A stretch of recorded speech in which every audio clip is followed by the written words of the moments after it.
अस्सलाम वालेकुम dear friend, मैं हूं तनवीर अहमद। आज डिस्कस करेंगे टाइप्स ऑफ चिलर।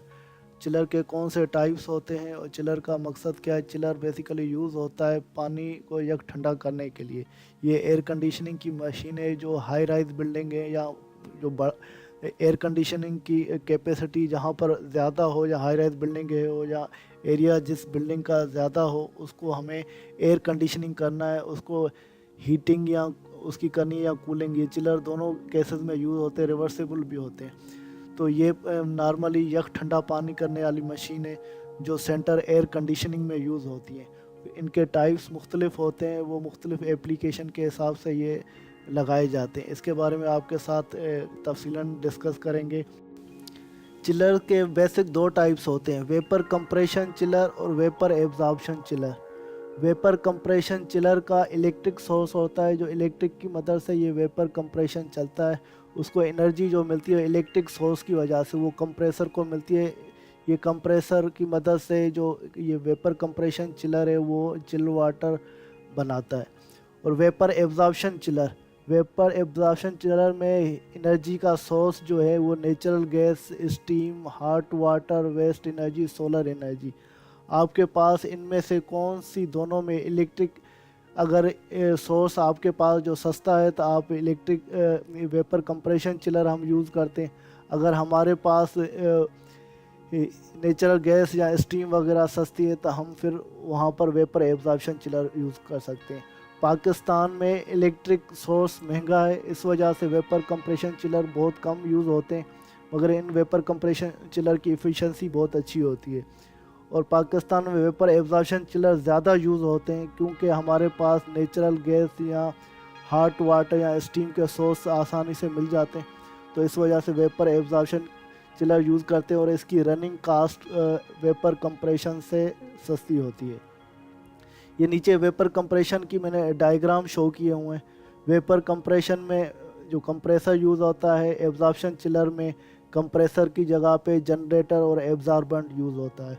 उसको हम थर्मल कंप्रेसर, मतलब जनरेटर और एब्जॉर्बर एज अ कंप्रेसर का काम कर रहे होते हैं। ये इनके दो बेसिक टाइप होते हैं, वेपर कंप्रेशन चिलर और वेपर एब्जॉर्प्शन चिलर्स। जैसे कि आपको मालूम हो चुका है तो चिलर के बेसिक दो टाइप होते हैं, वेपर कंप्रेशन चिलर और vapour absorption chiller. Vapour compression chiller further जो डिस्ट्रीब्यूट हुआ हुआ है वो मुख्तलिफ टाइप्स में हुआ है। तो vapour compression, vapour absorption chiller. अच्छा, वेपर एब्जॉर्प्शन चिलर में मैं आपको एक्सप्लेन करूं तो वेपर एब्जॉर्प्शन चिलर के अमोनिया चिलर भी कहलाता है और लिथियम ब्रोमाइड चिलर भी कहलाता है। अमोनिया चिलर में जो अमोनिया चिलर में रेफ्रिजरेंट एज अमोनिया यूज़ होती है और एब्जॉर्बेंट एज वाटर यूज़ हुआ होता है। और लिथियम ब्रोमाइड चिलर में रेफ्रिजरेंट एज वाटर यूज़ होता है और lithium bromide as absorbent use होता है। अमोनिया हैज़र्ड गैस होती है और जो रेफ्रिजरेंट यूज़ होती है और इसमें वाटर है वो कोई हैज़र्ड नहीं है। इस वजह से नॉर्मल कमर्शियल बिल्डिंग, रेजिडेंशियल या हाई राइज बिल्डिंगों में ये रेफ्रिजरेंट एब्जॉर्प्शन चिलर जो लिथियम ब्रोमाइड वाला यूज़ होता है उसकी साइकिल, ये बेसिक साइकिल यहाँ पर दिखाई गई है।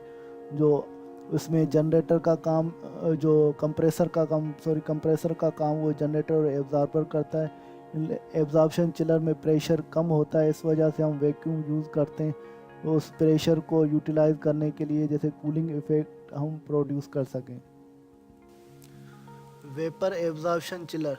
वेपर एब्जॉर्प्शन चिलर बेसिकली तीन टाइपों में डिस्ट्रीब्यूट हुआ है। एक हुआ है रेफ्रिजरेंट पे। रेफ्रिजरेंट डिफरेंट होती है चिलर में। एक होता है lithium bromide. Lithium bromide chiller में as a water refrigerant use होता है और lithium bromide as a absorbent use होता है। अमोनिया चिलर में ammonia as a refrigerant use होता है और water as a absorbent use होता है। तो ये चिलर वेपर एब्जॉर्प्शन में रेफ्रिजरेंट डिफरेंट होने की वजह से ये टाइप होता है, रेफ्रिजरेंट पे डिपेंड करता है। दूसरा टाइप होता है डायरेक्ट फायर चिलर और इनडायरेक्ट फायर चिलर। जैसे एब्जॉर्प्शन चिलर में हीटिंग सोर्स हमारा अगर नेचुरल गैस है, इसके जनरेटर में फायर होगी, कंबंशन होगी फायर के ज़रिए से, इस वजह से डायरेक्ट फायर चिलर कहते हैं। ये फायर के ज़रिए से जनरेटर को एनर्जी ट्रांसफ़र होती है। और इनडायरेक्ट फायर चिलर वो होते हैं जिसे चिलर को वाटर के ज़रिए से हमें एनर्जी सोर्स जनरेटर को मिले। हॉट वाटर के ज़रिए से या स्टीम के ज़रिए से। हॉट वाटर या स्टीम जनरेटर को जाएगी तो वहाँ पर कंबंशन या फायर नहीं होगी, वहाँ पर हीट ट्रांसफ़र होगी वो स्टीम या हॉट वाटर के ज़रिए से। इस वजह से इनडायरेक्ट फायर चिलर कहलाते हैं। दूसरा टाइप हमारा डिपेंड करता है फायर पे, फायर डायरेक्ट होती है या इनडायरेक्ट होती है। तीसरा टाइप वेपर एब्जॉर्प्शन का डिपेंड करता है सिंगल या मल्टी स्टेज, या सिंगल इफेक्ट भी बोलते हैं या स्टेज भी बोलते हैं, मल्टी स्टेज भी बोलते हैं, या डबल स्टेज या इफेक्ट भी बोलते हैं। मतलब सिंगल या डबल या मल्टी स्टेज हम बोलते हैं। इस दोनों में फ़र्क ये है, सिंगल इफेक्ट में नॉर्मल एब्जॉर्प्शन चिलर होता है, उसमें जनरेटर, एब्जॉर्बर और हीट एक्सचेंजर एक लगे होते हैं। अगर डबल हम बोलेंगे, डबल स्टेज या इफेक्ट चिलर, उसमें हीट एक्सचेंजर दो होते हैं और जनरेटर भी दो लगे होते हैं। एक लो टेम्परेचर हीट एक्सचेंजर होता है, एक हाई टेम्परेचर हीट एक्सचेंजर होता है।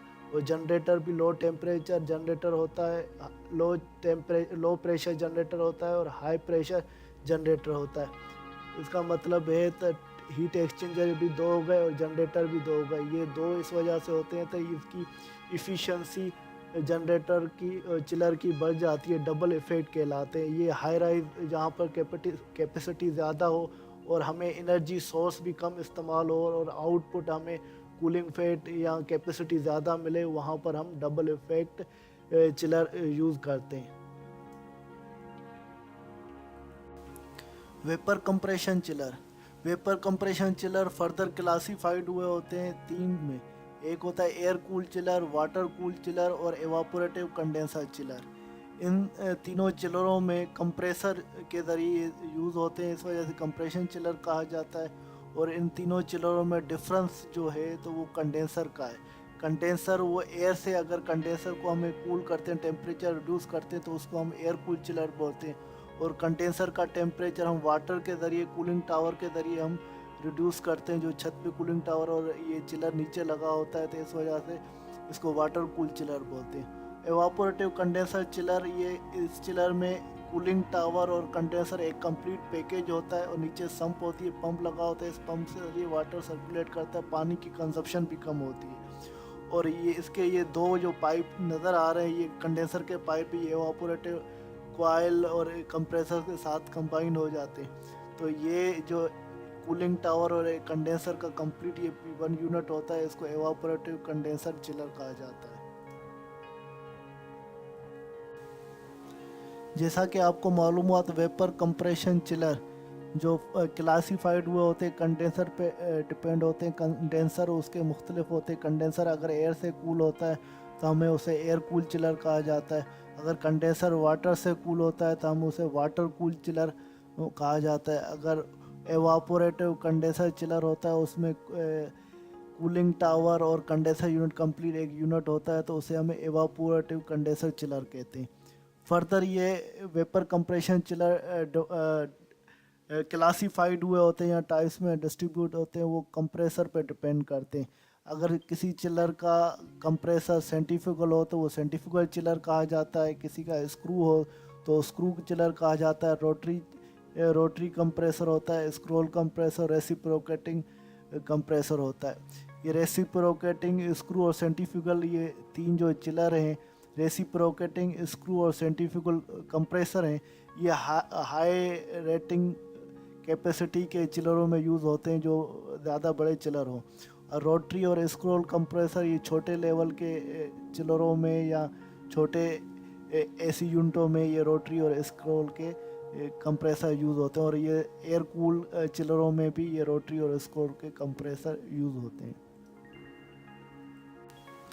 डियर फ्रेंड, जैसे कि आपको मालूम हुआ था HVAC के चिलर जो है के बेसिक दो टाइप्स होते हैं, vapour compression chiller, vapour absorption chiller.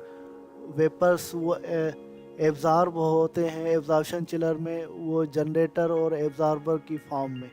और कंप्रेशन चिलर में कंप्रेसर की वजह से रेफ्रिजरेंट कंप्रेस होते हैं। और ये इलेक्ट्रिक सोर्स होता है इनका एनर्जी का और कंप्रेशन चिलर का। वेपर एब्जॉर्प्शन चिलर का जो एनर्जी सोर्स होता है वो नेचुरल गैस भी होता है, डीजल भी होता है, हॉट वाटर भी होता है, स्टीम भी होता है, सोलर भी होता है। Vapour absorption chiller further classified होता है डायरेक्ट फायर और इनडायरेक्ट फायर चिलर में। डायरेक्ट फायर हमें उसे बोलते हैं जिसमें डीजल या नेचुरल गैस हो, तो वो एनर्जी सोर्स यूज़ करेंगे तो उसमें कंबंशन आग लगेगी, इस वजह से डायरेक्ट फायर चिलर कहा जाता है जनरेटर में। और इनडायरेक्ट फायर चिलर उन्हें कहते हैं जो जनरेटर में कंबंशन या आग नहीं लगती है, वो हॉट वाटर या स्टीम के ज़रिए सोर्स होता है, इस वजह से उसको इनडायरेक्ट फायर चिलर बोलते हैं। अगर रेफ्रिजरेंट पे हम क्लासीफाइड एब्जॉर्प्शन चिलर को करें तो लिथियम ब्रोमाइड में water as a refrigerant use होता है, और अमोनिया चिलर में अमोनिया रेफ्रिजरेंट होता है और वाटर एब्जॉर्बेंट यूज़ होता है। सिंगल इफेक्ट और डबल इफेक्ट चिलर में फ़र्क ये था, सिंगल इफेक्ट में जो absorber generator heat exchanger single होता है, डबल इफेक्ट में हीट एक्सचेंजर डबल हो जाते हैं और जनरेटर डबल हो जाते हैं, जैसे एफिशिएंसी चिलर की ज़्यादा हो और एनर्जी सोर्स कम हम यूज़ करें और एफिशिएंसी या आउटपुट हमें ज़्यादा मिले। या वेपर कंप्रेशन चिलर हम डिस्ट्रीब्यूट होते फर्दर क्लासीफाइड 3 फॉर्म में होते हैं, वाटर कूल चिलर भी बोलते हैं या कंडेंसर भी बोलते हैं, एयर कूल चिलर और एवापोरेटिव कंडेंसर चिलर।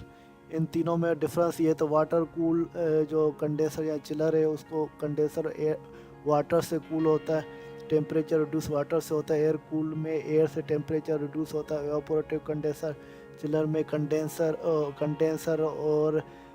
कंडेंसर और कूलिंग टावर कंप्लीट एक पैकेज होता है, इस वजह से इसको एवापोरेटिव कंडेंसर यूनिट या चिलर कहा जाता है। ये तीनों जो चिलर है फर्दर क्लासीफाइड कंप्रेसर पे होते हैं। अगर कंप्रेसर रेसिप्रोकेटिंग कंप्रेसर लगा होता है तो हम रेसिप्रोकेटिंग चिलर बोलते हैं, सेंट्रीफ्यूगल कंप्रेसर लगा होता है सेंट्रीफ्यूगल चिलर बोलते हैं। ऐसे इसी तरह स्क्रू कंप्रेसर भी होता है, स्क्रोल भी होता है, रोटरी कंप्रेसर भी होता है। ये इन 5 टाइप्स में फर्दर डिस्ट्रीब्यूट होते हैं। उम्मीद है डियर आपको ये वीडियो पसंद आई होगी, और अगर आपको कोई सवाल पूछना है या कोई मालूमात हासिल करनी है टाइप्स ऑफ चिलर के बारे में तो आप कमेंट की फॉर्म में पूछ सकते हैं। मुझे इजाज़त दीजिए। तनवीर अहमद को अल्लाह हाफिज़।